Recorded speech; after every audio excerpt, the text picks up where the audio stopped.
예, 오랜만에 또 이렇게 함께 현장 예배로 예배하게 되어서 너무 반갑고 감사합니다. 지난 2달간에 저희가 한치 앞도 볼 수 없는 세상을 함께 살았습니다. 오히려 이 세상에 기대하고 소망하면 안 되는구나 라는 것에 대해서 저희가 많이 깨달은 줄 압니다. 그렇다면 저희는 무엇을 기대하며 살아야 될까요? 저는 하나님 나라라고 생각합니다. 하나님 나라는 죽어서 가는 나라가 되기도 하지만 하나님과 영원히 함께할 장소적인 의미보다는 하나님의 다스림이 있는 상태, 하나님의 통치가 임하는 곳이라는 의미가 더 강합니다. 그러므로 하나님 나라는 이 땅을 살면서도 저희가 얼마든지 경험할 수 있는 나라입니다. 저는 이 불안한 땅에 살면서 하나님의 다스림 안에 살고 싶습니다. 그리고 여러분도 그 하나님의 다스림 안에서 자유함을 경험하시기 원합니다. 그래서 당분간 몇 주 동안 하나님 나라에 대한 말씀을 정리해 보려고 하는데요. 그 말씀 중에서도 제가 제일 좋아하는 말씀 중에 하나가 오늘 이 마태복음 20장의 말씀입니다. 저는 이 말씀을 읽고 이 말씀에 대한 설교를 들으면서 제 삶의 방향을 정했습니다. 난 이렇게 살겠다. 그것이 여러분에게도 도움이 되셨으면 좋겠습니다. 예수님이 이 하나님 나라에 대해서 오늘 저에게 어떻게 소개해 주시는지 먼저 보기 원하는데요. 그 전에 지도를 좀 한번 보겠습니다. 예수님이 신약시대에 돌아다니셨던 지역이 저 지역이죠. 밑에 예루살렘, 유대가 있고요. 저 나사렛이 있고 갈릴리, 사마리아, 유대는 카운티라고 말씀드렸습니다. 그리고 예루살렘, 나사렛, 시리라고 말씀드렸죠. 지금 예수님이 말씀하시고 계시는 이 마태복음 20장은 오른쪽에 빨간 선으로 써 있는 베레아라는 곳입니다. 예수님은 그곳에서 처음에 퍼블릭 라이프를 시작하셨습니다. 침례요한에게 침례를 받으시면서 저 베레아 땅, 그 가운데 있는 게 요단강이거든요. 요단강을 중심으로 오른쪽이라 그래서 요단 동편이라고도 말하고요. 베레아 땅이라고도 말하는데 저기서 퍼블릭 라이프를 시작하셨습니다. 그리고 이제 예수님은 마지막 3개월을 저곳에서 지내십니다. 그리고 이제 예루살렘으로 올라가시면 십자가 지고 돌아가시는 겁니다. 그러니까 이 사역의 시작 그리고 사역의 끝을 같은 곳에서 하셨는데 유언, 그러니까 돌아가시기 전에 몇 개월 남지 않은 말씀들이니까 중요한 말씀들이겠죠. 그런데 여기서 예수님이 하나님 나라에 대한 말씀을 비유로 오늘 말씀해 주고 계시다는 거죠. 예수님이 소개해 준 하나님 나라는 과연 어떤 나라일까요? 첫 번째 저희가 볼 수 있는 건요, 그 하나님 나라에는 좋은 주인이 계시다는 것입니다. 오늘 본문의 1절은 이렇게 시작을 하죠. 하늘나라는 자기 포도원에서 일할 일꾼을 고용하려고 이른 아침에 집을 나선 어떤 포도원 주인과 같다. 여러분, 요즘 저희는 하루에 8시간 일하면 풀타임이라고 얘기하잖아요. 이 당시에 풀타임은 12시간이었습니다. 해가 뜰 때부터 해가 질 때까지. 그러니까 보통 새벽 6시부터 저녁 6시, 해가 질 때까지 12시간을 일하는 게 풀타임이었는데, 이 풀타임으로 일할 사람들을 들이기 위해서 주인이 그 전에 먼저 일어났대요. 그러면 새벽 4시, 새벽 5시. 저희가 본문을 읽었지만 나중에 월급을 나눠줄 때, 일당을 나눠줄 때 보니까 매니저가 있어요. 그렇죠? 관리인이 있었다 그래요. 사장이 새벽 5시에 일어나서 매니저를 제치고 직접 오픈하는 가게가 얼마나 될까요? 그것도 사장이 직접 일할 사람들을 하여하기 위해서 아침부터 부지런히 돌아다니는 그런 가게는 얼마나 될까요? 이 사장이 좋은 이유는요, 게으르지 않다는 것입니다. 그런데 그 게으르지 않다는 것만으로 좋은 사장이라고 말할 수는 없겠죠. 왜냐하면 더 까다로울 수도 있잖아요. 직접 내가 보지 않으면 안 되겠다. 매니저 못 믿겠다. 내가 다 할 일이 처음부터 끝까지 하겠다. 얼마나 피곤해요. 그런데 이 주인은 그런 주인이 아니라는 거예요. 오늘 보니까 새벽 6시에 가서 첫 번째 일터에 사람들을 들여보냅니다. 그리고 3시간 간격으로 가요. 아침 9시에도 또 갑니다. 12시에도 또 갑니다. 오후 3시에도 또 갑니다. 맨 마지막에는 오후 5시, 6시면 문 닫는데 오후 5시에도 또 갑니다. 가서 계속 포도원으로 일꾼들을 들여보내는 거예요. 맨 마지막엔 이렇게 얘기합니다. 6절과 7절을 보시죠. 오후 5시쯤 주인이 떠나가보니 아직도 빈둥거리고 있는 사람들이 있어서 그들에게 왜 당신들은 온종일 이렇게 하는 일 없이 빈둥거리고 있어? 라고 물었다. 저희가 착각하기 쉬운 건요, 아니 5시쯤까지도 일 못하고 있는 사람들은 게으른 사람들이지라고 생각하기 쉬워요. 그런데 아니라는 거예요. 7절 같이 한번 읽을까요? 같이 읽습니다. 시작.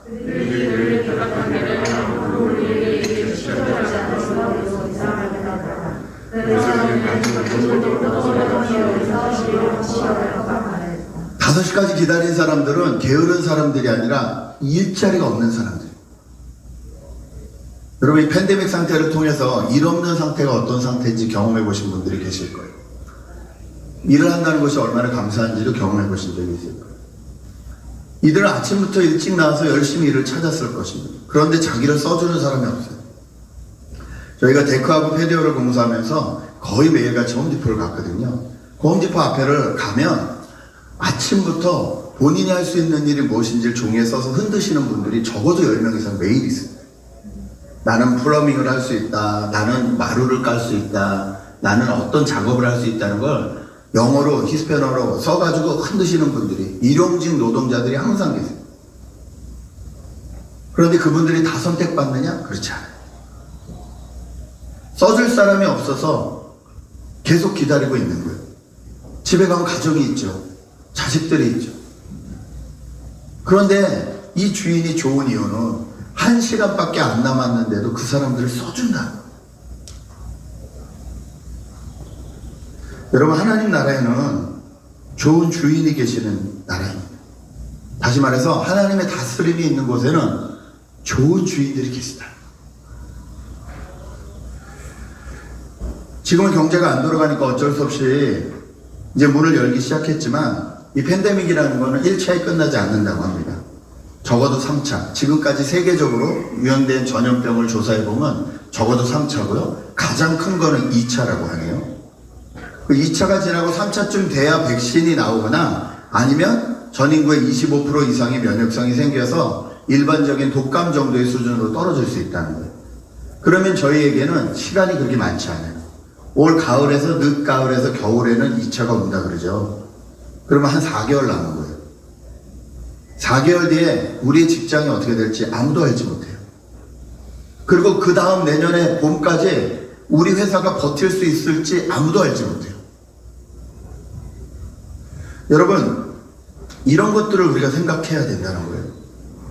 그런데 그럴 때 만약에 단 1시간밖에 안 남아도 나를 써줄 주인이 있다면 얼마나 감사합니까? 하나님 나라에는 그런 주인이 계시다는 거예요. 두 번째는 뭐냐면요, 하나님 나라에는 항상 일이 있다는 거예요.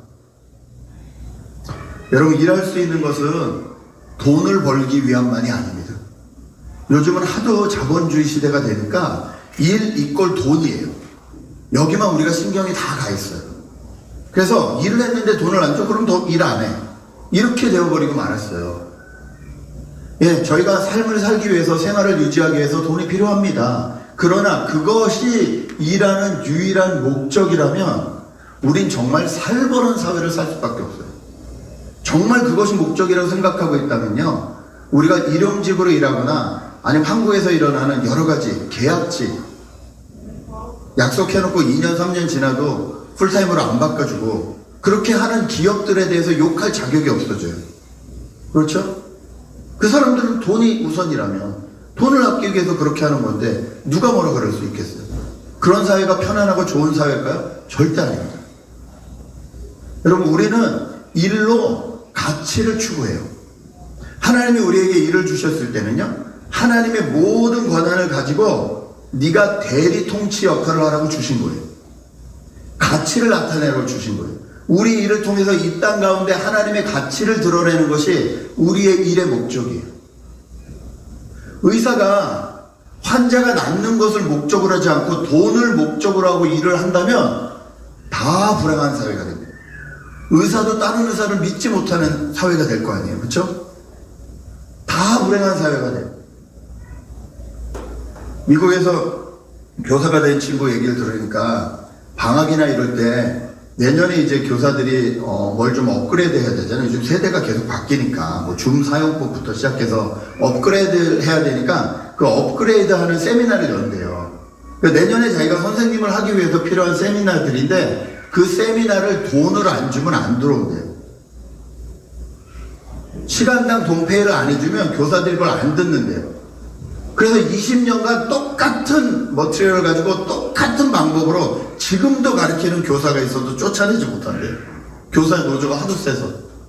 20년 전의 교육을 가지고 저와 여러분이 초등학교 때 배웠던 그 교육을 가지고 요즘 애들을 그대로 가르친다는 거예요. 줌 안 쓰겠다는 거예요. 학교 안 열면 어떡하냐? 그건 내 책임 아니라는 거예요. 못 자른대요. 돈을 줘야지만 움직인대요. 이게 말이 됩니까? 그런데 우리도 혹시 그렇게 생각하고 있지 않냐는 거죠.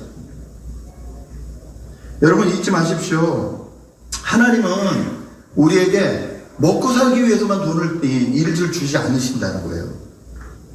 일은 우리의 가치를 추구하는 거예요. 하나님 나라의 가치를 나타내는 거예요. 그런데 이 일은 항상 우리에게 있다는 거예요. 저는 이 오후 5시에 포도원으로 들어간 그분들의 얼굴이 상상이 돼요. 주인이 왔을 때 너희는 왜 여태까지 빈둥거리고 있냐? 빈둥거리는 게 아니라 일자리가 없습니다. 여러분 가만히 생각해 보세요. 5시까지 선택을 받지 못했다. 얼마나 자존감이 낮아질까요? 저처럼 키가 작았을 수도 있어요. 노동터에 가면 저만한 사람 없거든요. 다 등치가 있어야 돼요.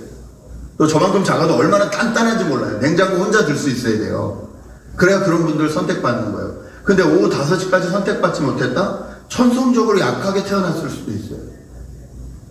어쩌면 자기를 잘 어필하지 못하는 성격일 수도 있어요. 그런데 그 사람에게 일이 주어졌다. 얼마나 기뻤을까요? 이 사람들 한 데나리온 받을 생각 꿈에도 안 꿨을 거예요. 성경 보면 잘 보시면요. 처음에 계약한 사람한테는 한 데나리온 주겠다라고 약속을 하세요, 주인이. 근데 그 뒤에 사람들한테 뭐라고 하시냐면 내가 알아서 상당히 주겠다 이렇게 약속을 하세요. 그래 놓고 하루 일당을 주시는 거예요.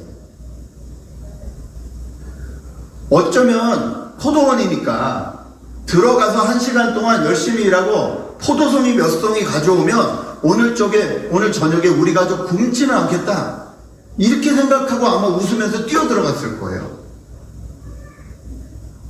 저는 그 모습이 너무 상상이 돼요. 그리고 하나님 나라에 그렇게 일이 있다는 거예요. 언제든지 우리가 좀 부족해서 연약해서 새벽 6시에 나올 수 없는 상황 가운데 있는 사람이라 할지라도 하나님 나라에 일이 있다. 하나님이 맡겨주시는 일이 있다. 이 나라가 좋은 나라 아닙니까? 이 나라가 우리가 살고 싶은 나라 아닙니까? 마지막으로 하나님 나라에는 부당함이 없습니다. 인저스티스가 없습니다. 오늘 본문을 읽다가 많은 사람들이 걸리는 것이 11절 12절에 처음 온 일꾼과 같은 마음이에요. 11절 12절 그들은 받고 나서 주인에게 투덜거리며 말하였다. 마지막에 온 이 사람들은 1시간밖에 일하지 않았는데도 찌는 더위 속에서 온종일 수고한 우리들과 똑같이 대우하였습니다. 그러므로 당신은 인저스티스합니다. 이 말을 하고 있는 거잖아요. 그런데 여러분 진짜 이것이 인저스티스인가요? 자본주의가 발달한 이 시대에도 이것은 인저스티스가 아니라 저스티스입니다. 왜냐하면 인저스티스는요 계약을 해놓고 안 지키는 게 인저스티스예요. 이분은 계약을 정확히 했고 계약한 대로 페이를 했어요. 그럼 이거는 인저스티스가 아니에요. 그렇죠? 그런데도 마음이 걸리죠. 왜 걸릴까요? 우리가 그런데도 마음이 찝찝한 이유는요, 우리는 새벽 6시에 나갈 수 있는 사람들이라는 확신이 있기 때문에 그래요. 여러분 정말 그럴까요? 여러분의 직장이 내년에도 멀쩡할까요? 나는 항상 6시에 일어날 수 있는 사람이라고 생각하는 거예요. 나는 건강하고 연약한 적이 없고 팬데믹 같은 거 걸리지 않을 거고 나는 직장을 잃을 필요가 없다라고 생각하는 거예요. 그러니까 이게 인저스티스로 느껴지는 거예요. 그런데 만약 저와 우리 아이들이 좀 수줍은 아이도 있고 표현 못하는 아이도 있고 그때는 일자리도 더 많이 없어질 텐데 그런 시대에 이런 주인이 있다면 과연 우리는 그 주인을 욕할까요? 아닐걸요. 두 번째, 우리가 그래도 인저스티스하다고 생각하는 건 아직까지도 자본주의적인 생각이 너무 강한 거예요. 무조건 돈으로 계산하는 게 너무 강한 거예요. 여러분, 엄마가 집에서 아침부터 일어나서 밥을 하고 빨래를 하고 하는 게 돈을 받기 위함이라면 그 가정은 정말 불행한 가정이 됩니다. 아빠가 밖에 나가서 열심히 땀 흘리고 일하는 이유가 나중에 자식들한테 더 많이 받기 위해서라면 그 가정은 계약 가정밖에 안 돼요. 불행해요. 엄마 아빠의 희생이 있어서 또는 그 누군가의 희생이 있어서 저희는 그 희생을 누리며 살았어요. 그렇지 않아요? 우리가 연약할 때, 우리가 힘이 없을 때, 우리가 직장이 없을 때 가족이 도와주든 정부가 도와주든 누군가 도와줘서 지금까지 버틸 수 있었어요.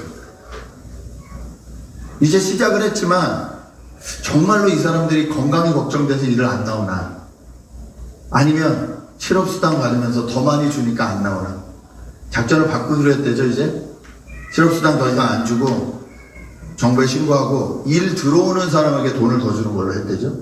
그렇게 바꾼다 그러면 얼마나 일을 안 하면 돈이 아니면 움직이지 않는 세상이 되어버리니까. 우리도 이 본문을 가지고 무조건 부당하다고 생각하면 두 가지라는 거예요. 첫 번째, 나는 무조건 6시에 일어날 수 있는 능력자다. 아니, 두 번째, 뭐든지 돈으로 계산돼야 된다. 이 생각에 우리가 속고 있는지 모른다는 겁니다.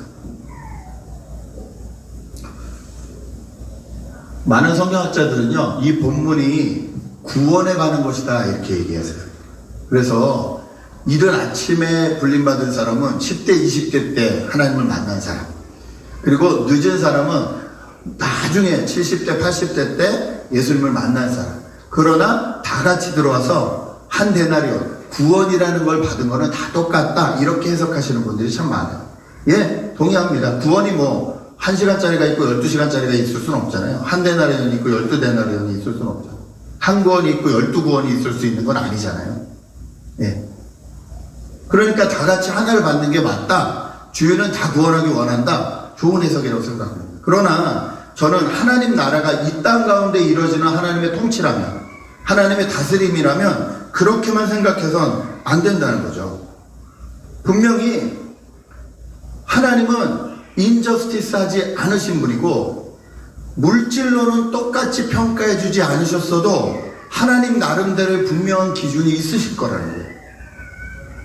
저는 이것을 믿어드리는 것이 믿음이라고 생각해요. 나 한 달란트 받았는데 저 사람도 한 데나리온 받네? 똑같이 받네? 내가 12배 일했는데? 이유가 있겠지.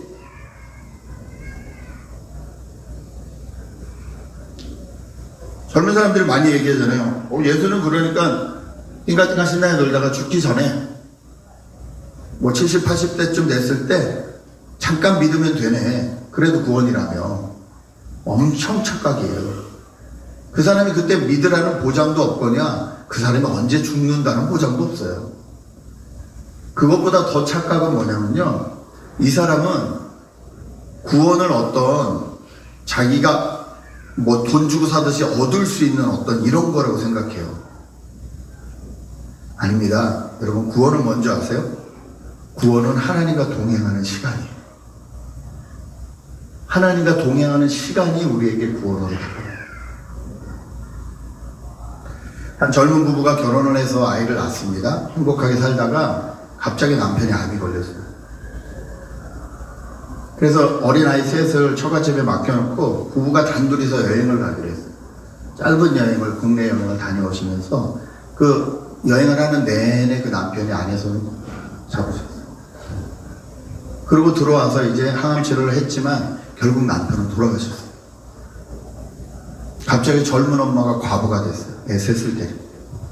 그런데 그분이 정말로 열심히 사셔서 그 아이들이 잘 성장했고, 이 70을 맞이하셔서 자식들이 칠순잔치를 열어요.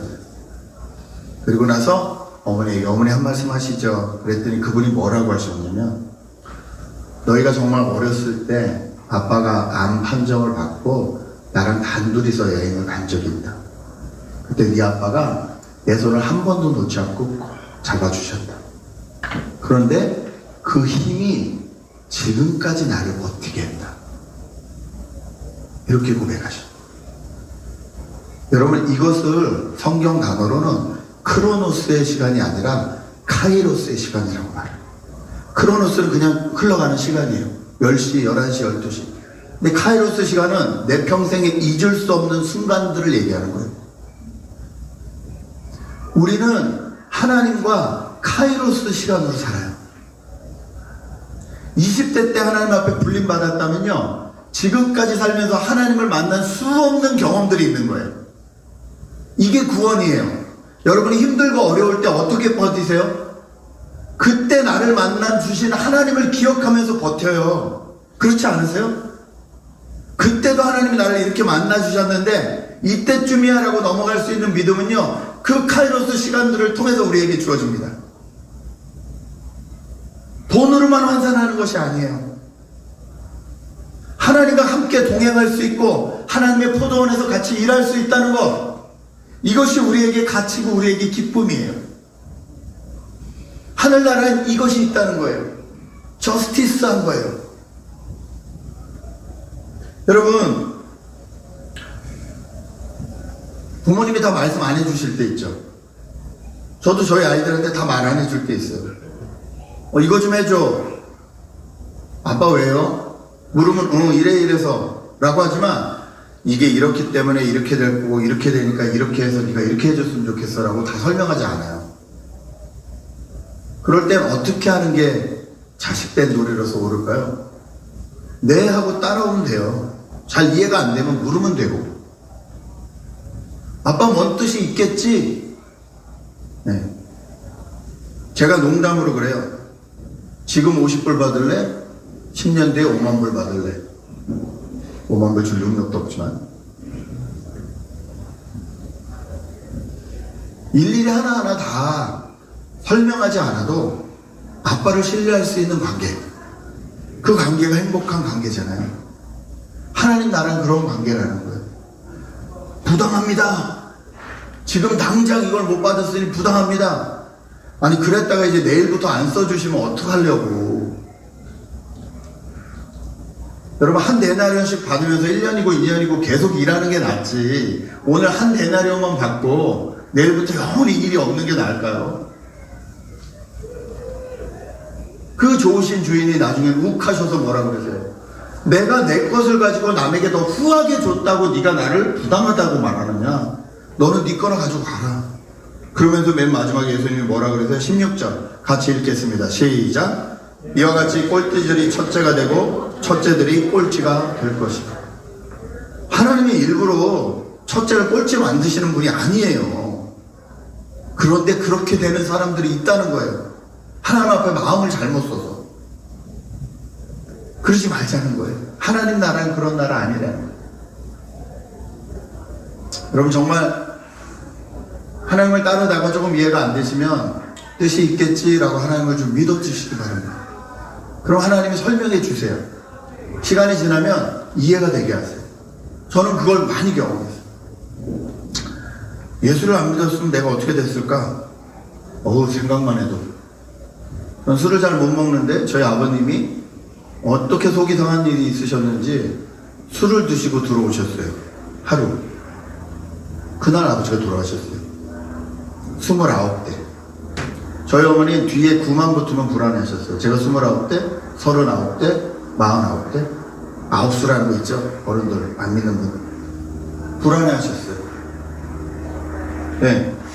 제가 술이 안 맞아요. 근데 전 사람을 너무 좋아해요. 그래서 분명히 예수 안 믿었으면, 10대 때 빨리 예수를 안 믿었으면 저는 친구들 때문에 술을 배웠을 거예요. 일찍 갔을 거예요. 여기 없었을 거예요. 제가 결혼을 24살에 했어요. 뭘 알고 결혼을 했겠어요? 지금까지 예수 믿는 아내가 참아주지 않았으면 이미 끝났어요. 내 인생. 지금까지 참고 기다려주지 않았으면 이미 끝났을 거예요. 하나님이 저를 만나주신 경험, 하나님이 저희 이 가정을 붙들어 주신 경험들이 수가 없어요. 이게 다 구원이에요. 이게 다 하나님의 다스림이에요. 이것 때문에 지금까지 살 수 있었고, 지금부터도 그것을 기대하며 살아요. 이 본문을 통해서 저희가 적용할 수 있습니다. 우리 하나님이 좋으신 주인이시니까 그 하나님 나라의 백성된 나도 좋은 주인이 돼야지. 가정에서 좋은 주인이 돼야지. 직장에서 좋은 주인이 돼야지. 누가 나에게 오너를 안 맡겨줘도 나는 오너처럼 책임감을 가지고 그렇게 일하며 하나님 나라의 모습을 보여줘야지. 사람들은 일을 돈으로만 계산하지만 돈으로 계산하는 것이 아니라 하나님의 가치를 나타내는 수단으로 하나님이 맡겨주신 이 놀라운 능력을 대신하여서 이 땅에 보여주는 대리 통치자의 역할로서 나는 일을 그렇게 해야지 결심할 수 있어요. 인저스티스한 세상을 살아요. 그러나 적어도 내가 있는 곳, 하나님이 다스리는 곳만은 인저스티스 하지 않도록 내 것을 더 후하게 나눠주면서 남들을 오히려 더 설득하면서 그렇게 살아갈 수 있어요. 저희가 이것을 하지 못하면 아시안이라고 60대 할아버지가 버스 기다리다가 얻어맞은 사진 보셨어요? 맥도날드 먹고 나오는데 거기다가 어쩌고저쩌고 인종차별하는 영수증 보셨어요? 다 우리가 당하는 일이에요. 이 세상은 인저스티스 합니다. 하나님을 모르기 때문에. 그러나 이 땅에 살면서도 우리는 하나님의 저스티스 안에서 살아야 돼요. 그걸 지키기 위해서 우리가 더 물질적으로 손해볼 수 있어요. 괜찮습니다. 왜냐하면 하나님이 함께 하시니까.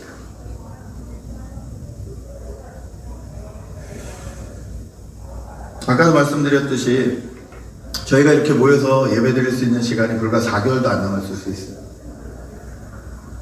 저는 이 시간 동안 여러분이 정말로 한 가정 한 가정 또는 정말 신뢰할 수 있는 한두 가정이 같이 예배 드릴 수 있는 실력들이 있으시길 바랍니다. 제가 계속해서 여기 있다는 보장도 없어요. 우리는 하나님 앞에 하나님의 말씀을 가지고 스스로 서서 하나님을 알지 못하는 사람들을 오히려 초청해서 하나님의 품으로 인도할 수 있는 사람들이, 그렇게 하나님이 저와 여러분을 부르셨어요. 모일 수 있는 동안 최선을 다해서 모이셔서 어떻게 하나님을 예배하는 것이 맞는지, 그리고 어떻게 내가 말씀을 나누는 것이 맞는지 기도하시고 공부하시고 하나님을 그렇게 섬겨주시기 바랍니다. 정부가 또 문 닫아라 하는 날이 올 수도 있어요. 아니면 더 어려운 마지막 날 핍박이 있을 수도 있어요. 그때를 대비해서 정말 내 마음을 하나님 앞에 온전히 드리고 이 좋으신 포도원 주인 같은 하나님 나라를 경험하시고 꿈꾸시는 저 여러분 되시길 주님의 이름으로 축복합니다. 시간에 같이 한번 기도하죠. 하나님 나라의 좋은 주인이 계시듯이 제가 있는 이 땅에서 제가 좋은 주인의 역할을 감당하게 도와주십시오. 저희 가정에서, 저희 직장에서, 저에게 맡겨진 그 삶의 터전에서 누가 주인으로 맡겨주지 않는다 할지라도 주인의식을 가지고, 좋은 주인의식을 가지고 그렇게 살 수 있는 저희들 되게 하십시오. 하나님 일의 성경적 의미를 더 발견하게 하시고 깨닫게 하시고, 일을 돈으로 환산하는 것이 아니라 그 뒤에 있는 하나님의 가치를 깨닫는 저희들 되게 도와주십시오. 부당한 세상입니다. 그러나 그 가운데서도 우리가 할 수 있는 정의가 있습니다. 깨닫게 해주시는 대로 그 일을 감당하는 저와 여러분 되게 해달라고 통성으로 한번 말씀을 기억하며 기도하겠습니다. 기도하십니다. 아버지 하나님, 주님,